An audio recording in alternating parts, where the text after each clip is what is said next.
Well, hello everyone. My name is Dr. Jasmine Agnew. I am a native of Baldwin, Mississippi, but I have been in health information management for a very long time, since I was about 19 years old. I started out with an associate degree in health information technology. I got my RHIT and I went to work. And it was a few years later, once my baby went to kindergarten, I decided to go back to school to pursue my baccalaureate degree. Now, mind you, I say my baby, he's 23 with a full beard now, so that lets you know how long ago that was. But I went back to school when he went to kindergarten and got my bachelor's degree in health information management. So I traded in my RHIT for an RHIA. Then I went on and got my master's in health informatics and information management. Then there was a bit of a plot twist. I went to working part time in healthcare and working full time in ministry. So I went to seminary and I got a master's in theological studies.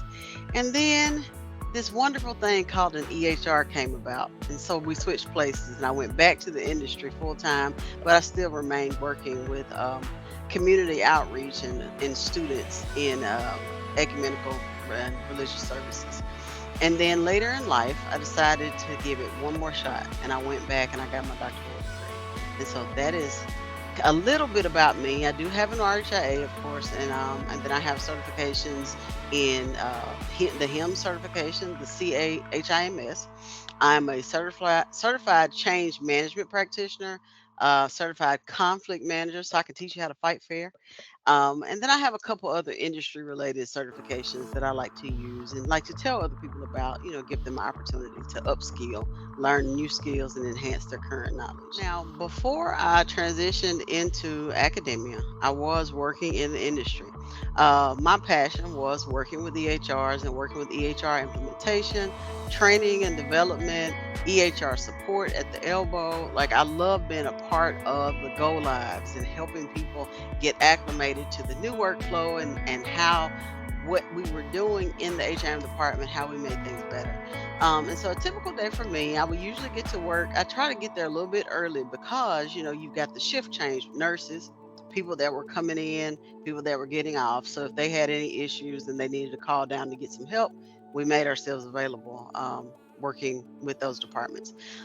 Throughout the day, we would check error logs to see if anything had happened, see if any of the alerts that we had set up in the system, if anything had gone awry overnight, and then we find solutions to try to fix it to make sure that healthcare documentation was available for whoever needed it.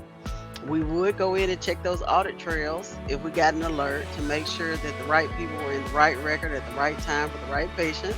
And if they weren't, we had proper protocol to follow. Oftentimes we did have meetings and especially when the EHR was newly implemented, we had to kind of talk with people across all disciplines and to see, hey, what works, what doesn't, what can we do to improve the workflow, and then how can we develop some training materials to help with the people that are transitioning. When you're in a facility, they've been paper for so long, or they've been on a hybrid record for so long. Um, some people were worried about losing their job. And so it was our job, being on the build team and the implementation and training team, to let people know that an implementation doesn't mean that you'll lose your job. It'll just give you a better way to do it and then give you more of a quality assurance role than just you know, a manual role in the department. So it was great to empower people, whether they had been there for years or whether they were brand new graduates, on how to contribute to the workflow in the HIM department.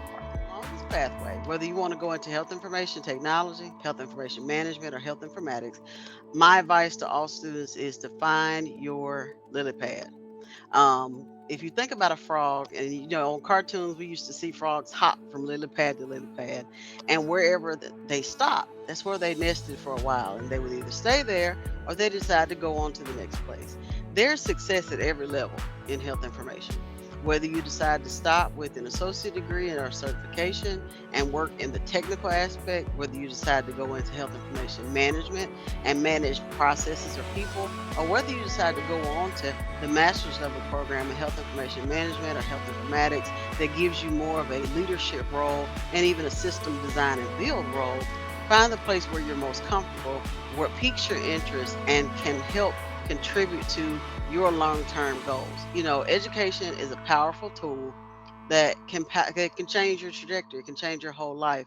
And so finding the power in education and all of the levels where that power lies, that's up to you. And also, as professionals in the field, my advice to you, in the words of Dory on Finding Nemo, just keep swimming.